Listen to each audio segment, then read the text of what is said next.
흔히들 사람 사는 건 어디나 거기서 거기라고 말합니다. 하지만 들여다보면 삶의 모습은 비슷한 듯 하면서도 차이를 보이죠. 저희는 지난 2년 동안 충청 사람들이 만들어 온 닮은 듯 다른 삶의 모습들을 찾아다녔습니다. 오랜 시간 동안 쌓인 충청인의 정서가 그 속에 들어있고 그것이 바로 충청이 가진 멋이라고 생각했습니다. 영산, 계룡산을 품은 땅과 느리게 흐르는 금강처럼 사는 사람들, 그리고 그들이 만들어 온 남다른 삶의 모습, 충청의 멋을 함께 만나보시죠.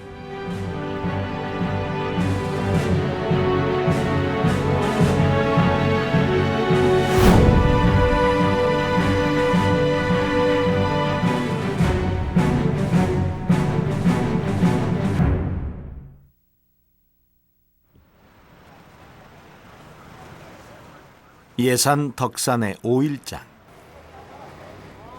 장날 기다려 갈무리한 싱싱한 물건들, 그 위로 구수한 충청도 사투리가 쏟아집니다.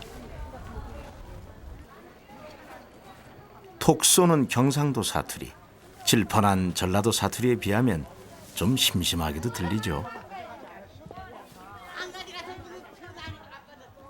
그런데 이분, 뭔가 열심히 찾고 계시는 것 같은데 여기저기 좌판이 벌어졌지만 그가 찾는 것은 따로 있습니다.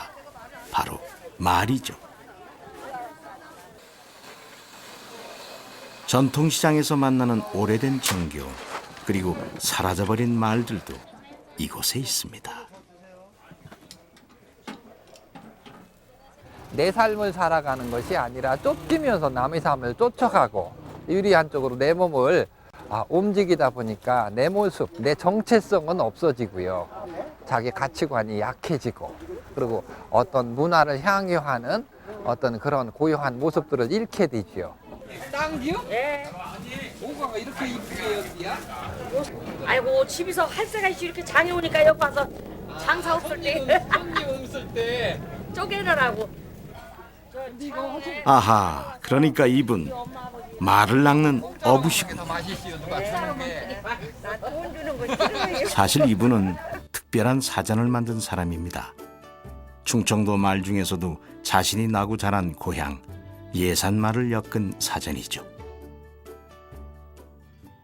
이 충청도 같은 말이 좀 소외되고 좀 정리가 안 된 면이 있는데, 사실은 이 교수님들이나 이런 양반들이 해야 될 일인데, 그런 양반들은 바쁘고, 그리고 충청도 말 잘 쓰는 시골 노인 양반들이라든가 충청도의 정체성을 가진 그런 충청도 같은 충청도다운 충청도 사람들은 그 정리할 능력이 없이요. 가만히 생각하다가 이거 좀 거칠더라도 내가 좀 해볼 만한 일이겠다. 그리고 그것을 어떤 언어의 자양분이나 충청도의 정체성 이런 것을 기록물로 남겨놓는 것이 의미 있겠다 싶어가지고 몇 년째 이거 가지고 매달리고 있는 거지요. 왜요? 아이고, 그리요. 생각 잘했슈. 이왕 충청의 멋 찾겠다고 나섰는데 우리도 충청도 말맛부터 한번 볼튜.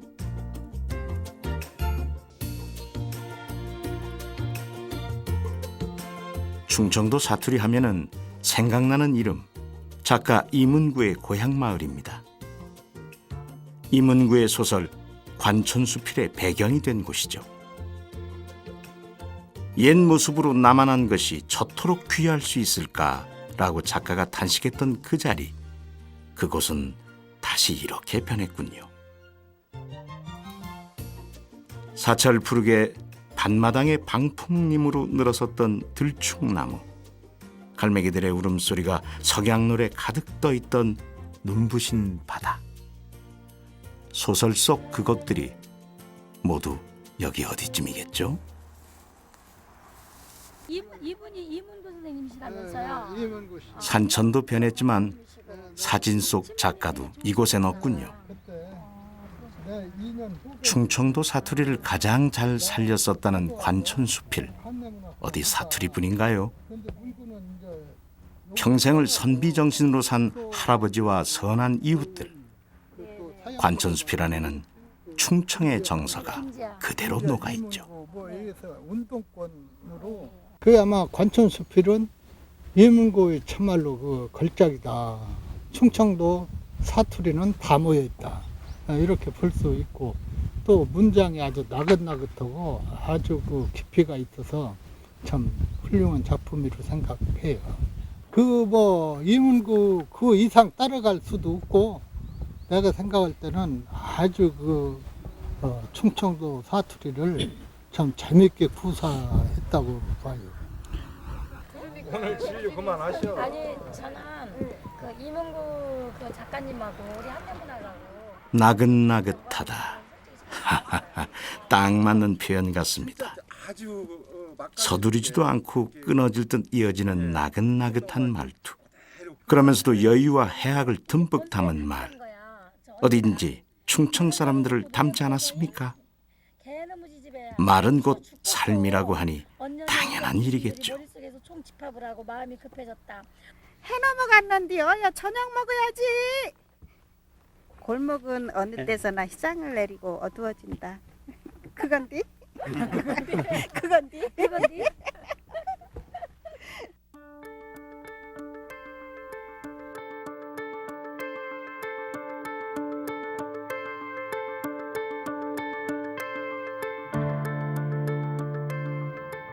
산세가 순해서 사람이 나면 인정이 있다. 옛사람들은 충청의 산세를 이렇게 평했답니다. 충청의 산 중에서도 첫째로 꼽히는 계룡산.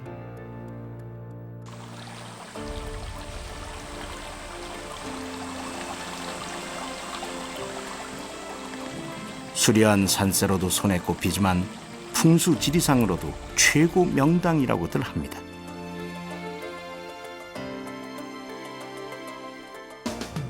조선 창건 때는 도읍지 후보였고 조선 후기에는 정감록의 약속의 땅이 된 것도 다 그런 이유겠죠. 천년 왕국을 건설할 정도령을 기다렸던 사람들, 스스로 정도령이 되려 있던 사람들 모두 이곳으로 모여들었으니까요.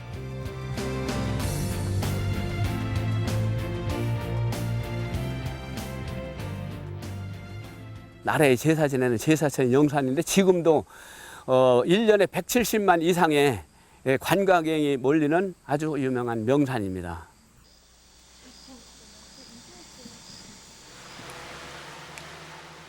계룡산에 가을이 왔습니다. 산을 좋아하는 사람들에게는 특히나 놓칠 수 없는 계절이죠.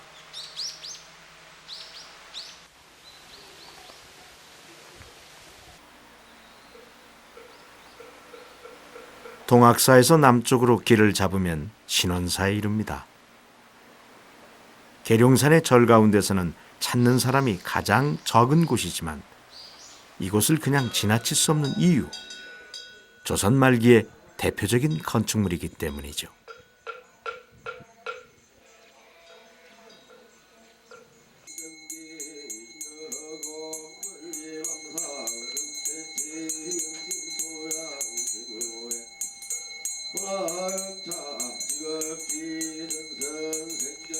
간절한 기원을 품은 사람들에게 계룡산은 여전히 희망의 땅인 것 같습니다.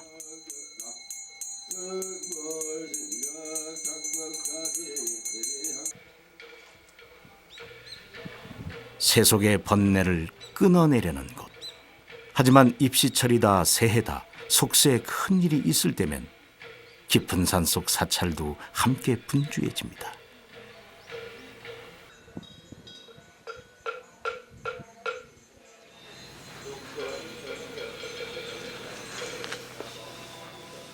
신원사 대웅전 옆에는 중악단이 자리하고 있습니다.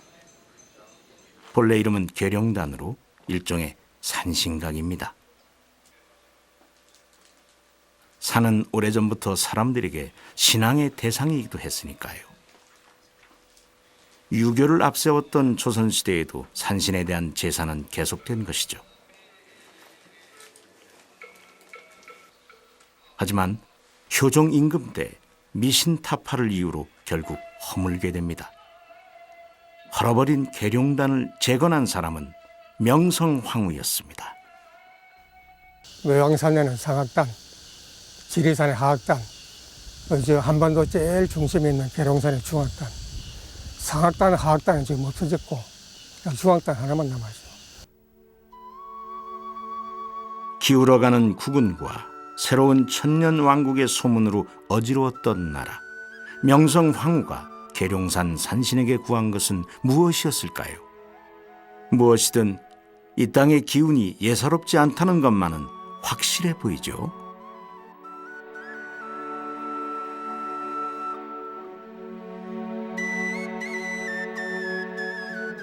춘마곡, 추갑사, 이런 말 들어보셨습니까? 갑사의 단풍을 빼놓고 가을 계룡산 구경을 했다고 할 수는 없죠. 가을 갑사는 화사하고 수려하기보다 적막한 기품이 느껴집니다. 동학사와 갑사, 신원사 모두 같은 산안에 있으면서도 그 향기는 참 제각각이죠.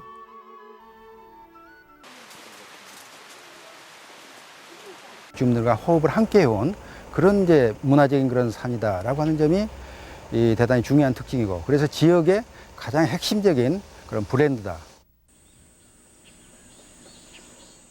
계룡산이 품고 있는 또 다른 이야기도 있습니다.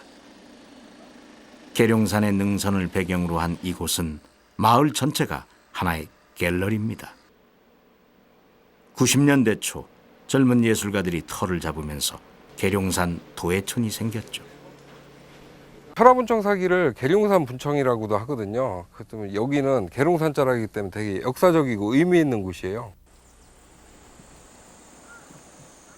세종실록 지리지에는 공주 동쪽 동학동에서 중품의 자기를 생산했다는 기록이 있습니다. 바로 이곳 학봉리 가마터죠.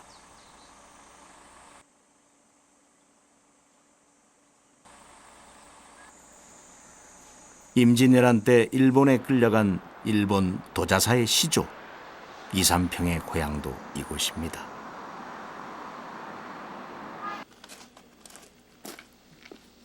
분청사기 가운데서도 매우 독특한 형태의 철화 분청은 계룡산 기슭에서 대량으로 만들어졌습니다. 일필휘지로 내달린 대범한 문양이 눈에 들어옵니다.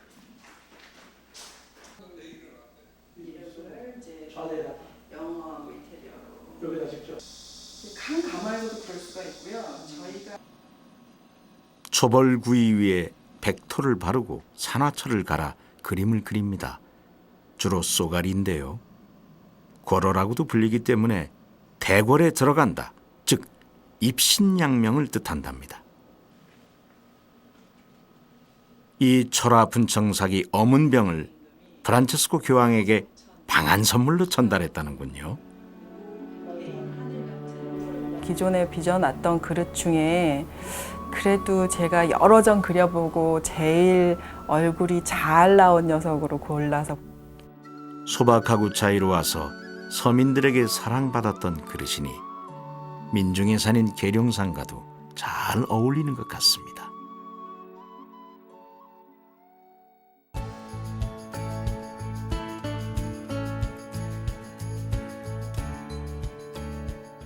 계룡산과 어우러져 태극의 지형을 만든다는 금강. 금강을 빼고 충청의 자연을 이야기할 수는 없겠죠. 물 좋고 정자 좋은 것은 없다고 했던가요? 금강변을 따라가다 보면 그런 생각이 바뀌실 겁니다. 자연과 하나가 되고자 했던 옛사람들에게 경치 좋은 강변에 정자를 만드는 일은 참 자연스러운 일이었죠. 세상사를 떠나 유유자적하는 곳, 동락정.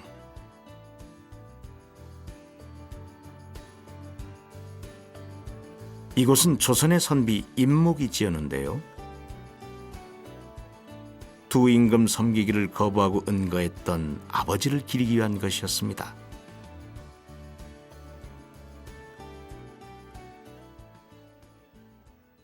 이 금강은 충남의 내륙을 가로지르면서 문화를 이동시키고 각종의 인물들이 서로 교류하는 통로였습니다.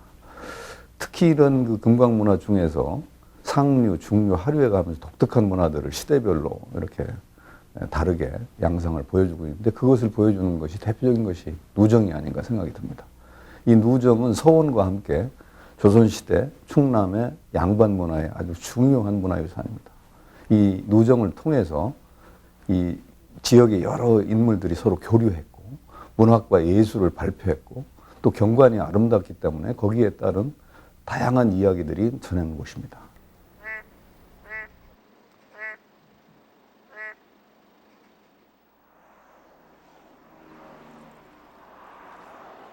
풍류와 학문의 공간이었던 누각과 정자. 누정문화는 충청의 양반문화와 금강의 절경이 만나 금강변에서 만개했습니다.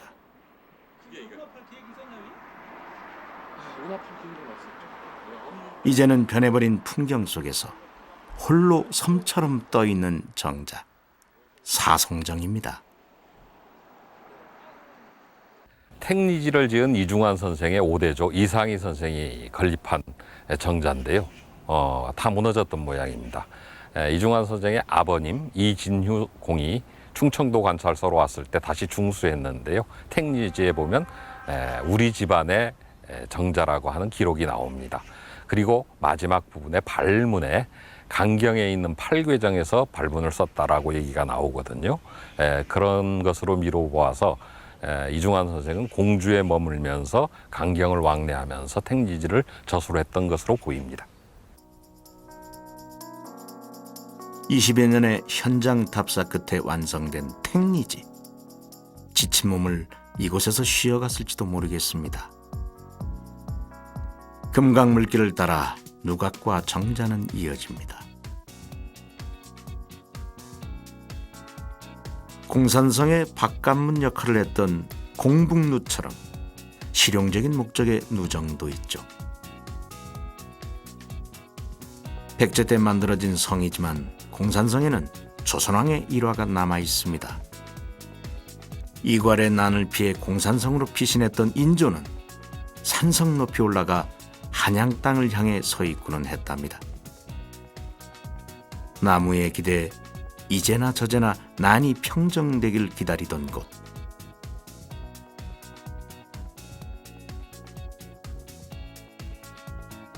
그 자리에 두구로 나무라는 뜻의 쌍수정을 세운 것이죠. 나무에 벼슬까지 내렸습니다. 외로운 임금의 자리, 아무에게도 말하지 못한 고민을 나무에게 털어놓기라도 했던 걸까요? 공산성을 휘감아돈 금강은 곰나루에 이릅니다. 곰나루에서 부여까지는 백마강이라 부르죠.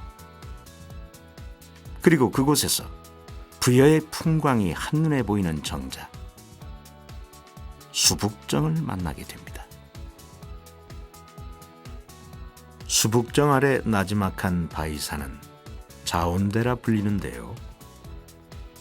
백제시대 임금이 행차할 때면 스스로 온돌처럼 따뜻해졌다는군요. 쉼없이 흘러온 금강이 발 아래 흐르고 물소리 속에 두런두런 백제의 옛 이야기들이 전해지는 것 같습니다. 여기에 노래 한 자락 더 해볼까요?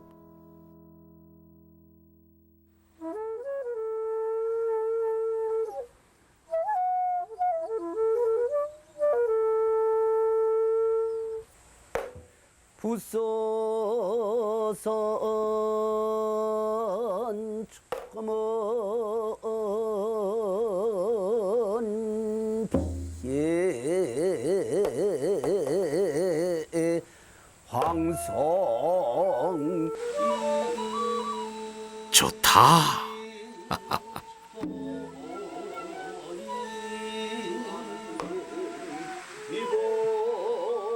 충청도의 말이나 순한 산새처럼 은근하고 여유로운 충청의 또 다른 멋, 내포제 시조입니다.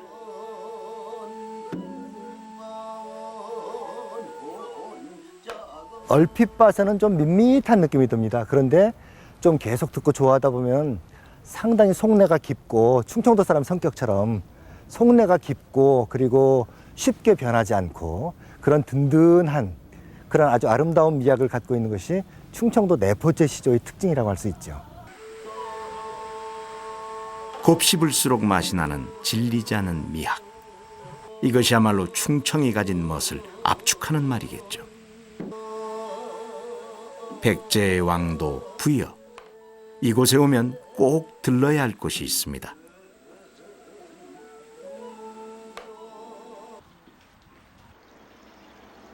백제가 만든 인공호수, 국남지죠. 삼국유사에 보면은 그 서울 남쪽 목가에 그 어머니가 이제 여막을 짓고 이제 살다가 못에 있는 용하고 관계를 맺어가지고 무왕을 이제 낳았다고 하는 출생 설화가 남아 있습니다. 국남지 중앙에는 무왕의 탄생 설화가 남아 있는 아름다운 정자 포룡정이 있습니다. 여름 국남지는 연꽃의 세상입니다. 1400년 전 동아시아 최고의 조경 기술을 가졌던 백제의 저력이 느껴지는 곳. 찬란한 정신문화를 꽃피운 백제의 흔적 역시 충청의 소중한 자산이겠죠.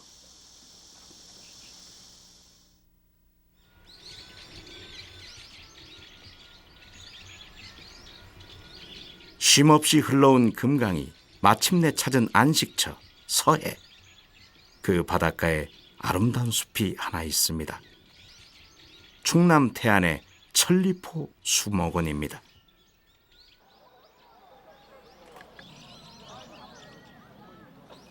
바닷가의 계절은 느리게 찾아옵니다.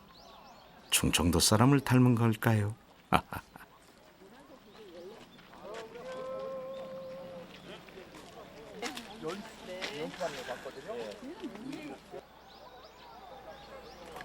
지난 5월 중순 천리포 수목원에는 두 계절이 공존하고 있었습니다.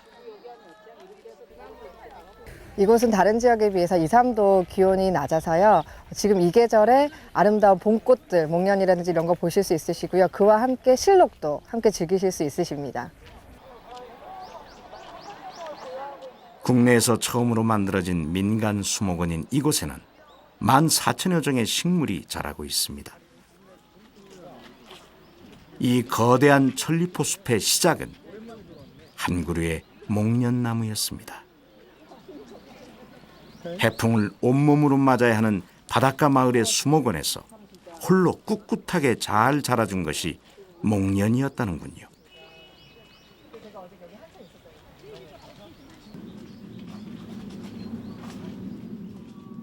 한 그루의 목련은 이제 400여 종으로 불어났습니다. 꽃잎 끝이 뾰족해서 별을 닮은 스타워즈도 있고요. 꽃과 잎이 같이 나요.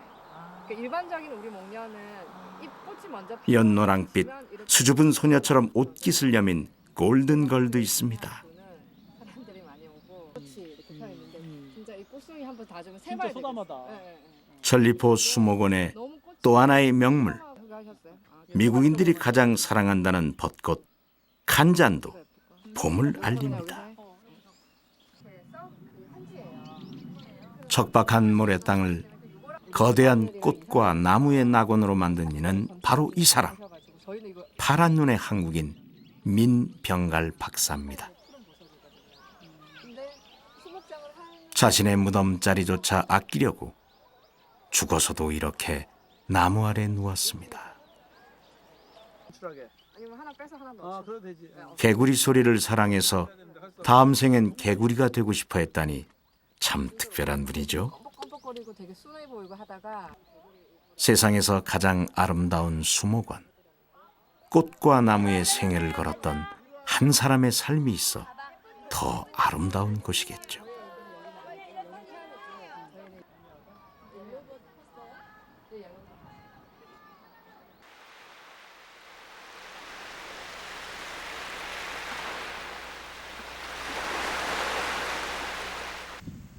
태안 해변길을 걸으며 태안의 바닷가 풍경을 좀 구경해 볼까요?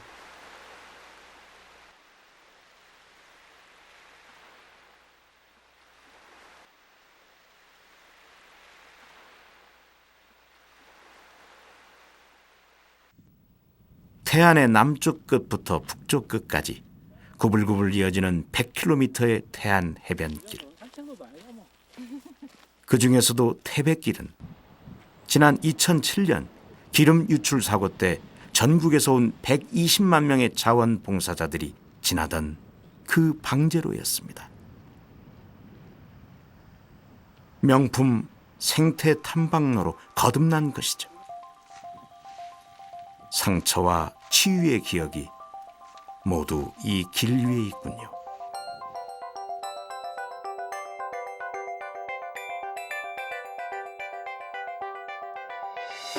수많은 길이 만들어졌지만 정작 사람이 마음 놓고 걸을 수 있는 길이 없으니 사람들은 이렇게 걷기 위해 길을 냅니다.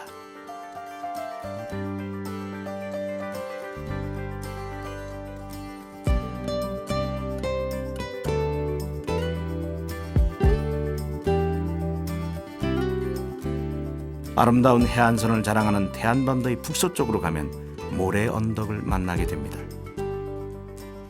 바람과 파도가 만나 만들어진 땅, 신두리 사구입니다. 태안이 품고 있는 또 하나의 비경이죠.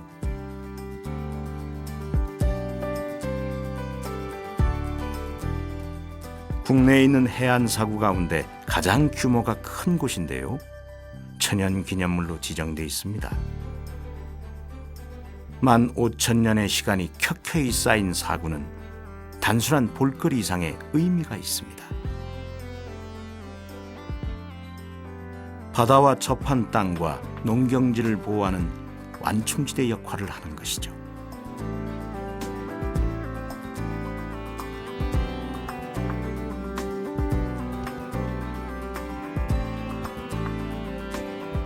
해당화, 갯쇠보리, 갯그럼, 각종 바닷가 식물들을 비롯한 희귀 생물들의 천국이기도 합니다. 쌓이고 허물어지기를 반복하며 15,000년을 보낸 모래언덕. 삶이 손가락 사이로 빠져나가는 모래알 같을 때 이곳에 와보는 건 어떨까요?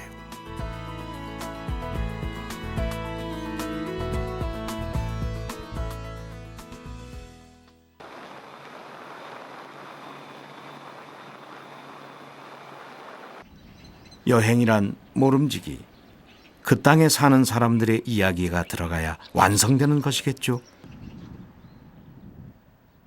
충청도 땅에는 한반도의 다른 곳에서는 보기 힘든 특별한 지형이 있습니다. 구불구불 바닷물길을 따라 육지 깊숙이에 만들어진 수많은 포구들, 바로 내포입니다. 조선 후기에 가장 간척 사업이 많이 이루어진 곳이 이쪽 내포 평야지대입니다. 그래서 아주 오랜 기간 200년, 300년에 걸쳐서 조금씩 진행되다가 나중에는 이제 1979년에 삽교 방조제가 생기면서 완전히 평야지대로 변하게 됐습니다. 예. 지난 8월 내포는 한국 천주교 역사에서 가장 중요한 지역으로 조명을 받았습니다. 당진시 우광면의 솔매. 최초의 조선인 신부 김대건 신부가 이곳에서 나고 자랐습니다.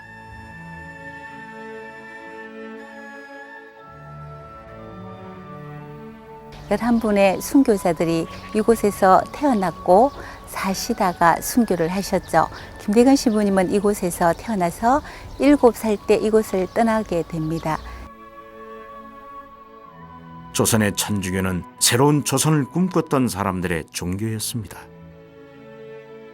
서양의 학문과 기술을 통해서 조선의 도약을 모색했던 실학자들을 중심으로 신앙으로 자리 잡은 것이죠. 내포는 전국으로 천주교 신앙을 전파한 신앙의 못자리였습니다.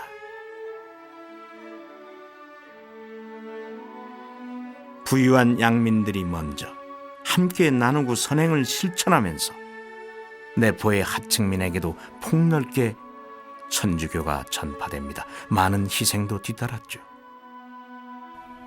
대부분 서민과 천민 1,500명 이상이 생매장 처형되었고 그중 132명 외에 대부분은 누구인가가 알려지지 않은 무명 순교 성지입니다. 흔히들 생각하는 보수적이고 고루한 충청도 사람들 모습과는 좀 다르죠? 반전 매력인가요?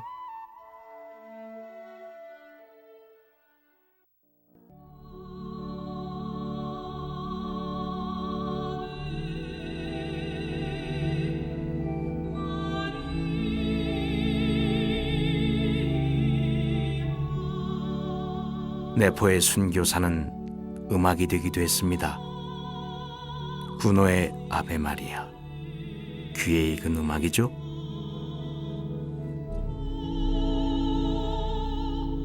군호는 조선에서 순교한 신부들의 죽음을 기리며 이 곡을 만들었다고 전해집니다.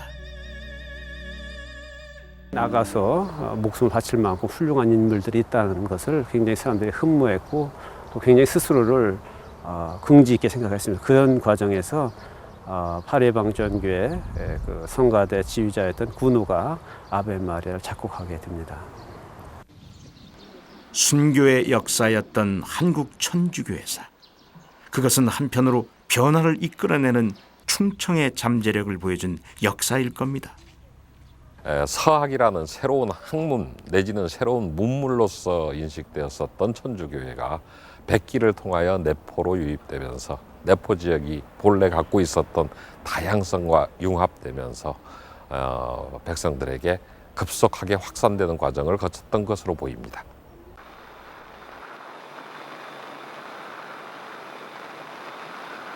한 발 앞선 시대를 살았던 충청 사람들의 모습을 엿볼 수 있는 곳이 또 있는데요. 바로 이곳 홍성입니다. 지금이야 한가하고 평화롭지만 이곳 홍주성은 고비마다 역사의 무대가 됐던 곳입니다.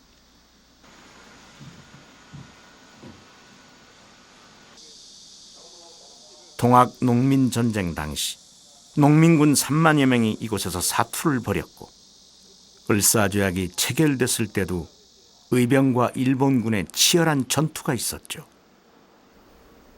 고려시대에 내포의 중심으로 떠오른 고을로서 고려 말에는 외구의 침입, 그다음에 조선시대에 와서 임진왜란과 후한 말에 항일 의병투쟁 등 역사에 중요한 사건이 있을 때마다 가장 그 중심에 섰던 고을이기도 합니다. 홍성의 항일 의병은 전국 의병의 도화선이 됐습니다. 방치됐던 의병들의 유골은 훗날 이렇게 한자리에 묻혔습니다. 이름 없는 사람들의 꿈이 모여 총이라는 이름이 붙은 곳, 꿈의 무덤이겠죠.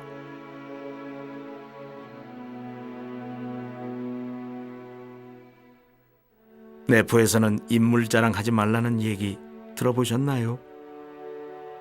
이름 없이 죽어간 의병들뿐만 아니라 남다른 인물들을 많이 배출했습니다. 민족운동가 한용운도 그 중에 한 사람입니다. 1920년대에는 대표적 항일단체인 신관회를 이끌었고 33명 민족 대표의 한 사람으로 3.1운동에 앞장섰던 인물이죠.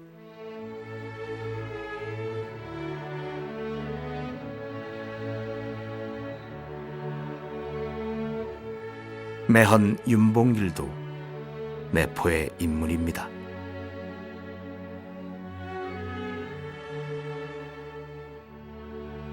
목숨을 담보로 한 의거, 그것은 역사를 바꾸려는 마지막 몸짓이었죠.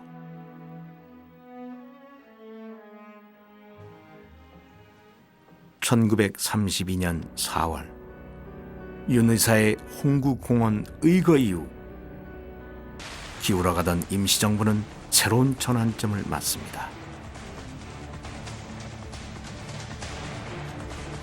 중국의 장개석 정부가 대한민국 임시정부에 전폭적인 지지를 보내면서 한국과 중국이 함께 항일 전선을 다지는 계기가 됐으니까요.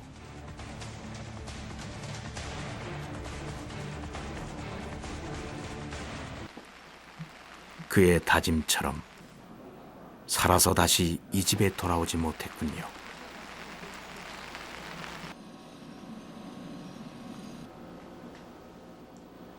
임시정부를 찾아 중국으로 망명하기 전부터 윤 의사는 농촌개혁운동에 매달렸습니다.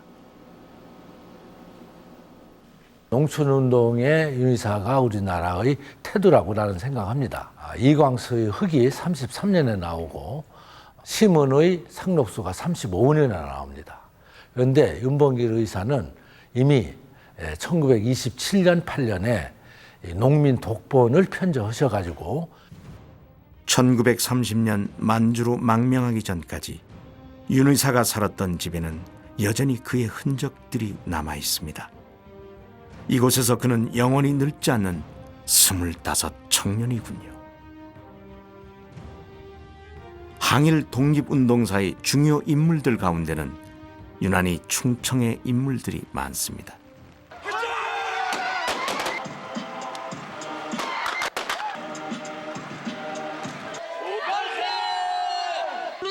충남의 만세운동에 불을 당긴 아운의 장터의 18소녀. 유관순 열사도 빼놓을 수 없죠.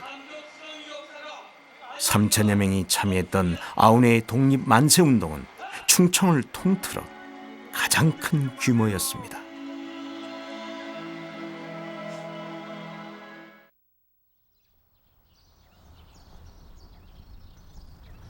충청의 항일 독립운동이 다른 어느 곳보다 활발했던 이유.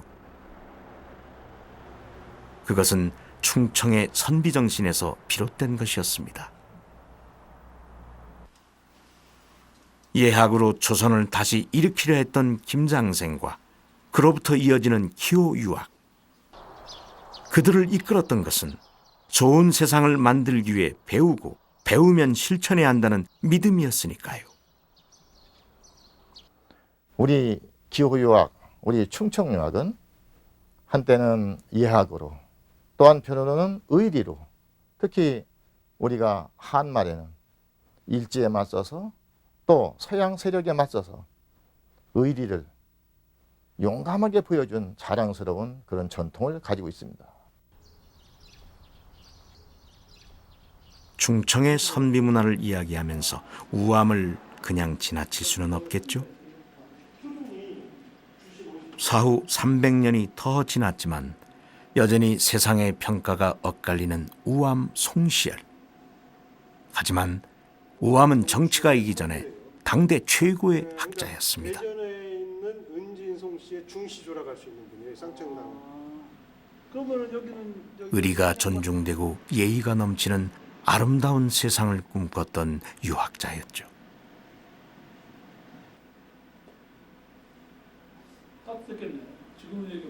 그러기 위해 길을 제시해야 하는 것이 선비로서 자신의 역할이라 믿었을 겁니다.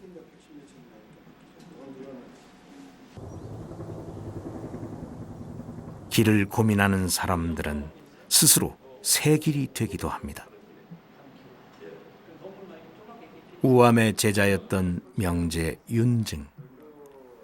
20대 때부터 이미 명망 높은 선비였지만 그는 평생 관직에 나가지 않은 채 신분을 가리지 않고 인재를 가르쳤습니다. 우리가 생각했던 것보다 훨씬 유연한 선비 정신이죠. 실사구시의 실학으로, 위정척사의 의병운동으로, 항일민족운동으로 충청도의 양반정신, 선비정신은 시대에 따라 다양한 모습으로 나타났습니다.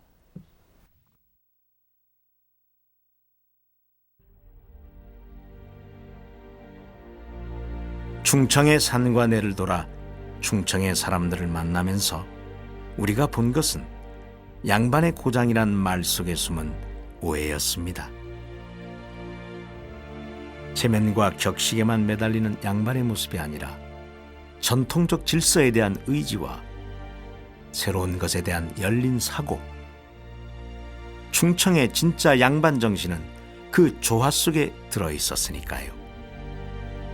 그리고 그것이 바로 우리가 찾던 충청의 멋 아닐까요?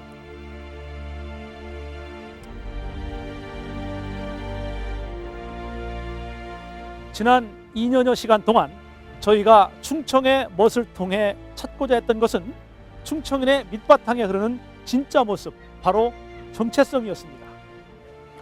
왜곡된 부분을 바로잡고 우리의 모습을 제대로 아는 데서 충청의 미래를 지탱해 줄 든든한 뿌리를 세울 수 있다고 믿었기 때문입니다. 우리가 찾은 충청의 멋, 여유, 그리고 조화, 충청의 이런 아름다움이 많은 충청인의 삶 속에 긍지와 자부심으로 자리 잡을 수 있기를 바랍니다.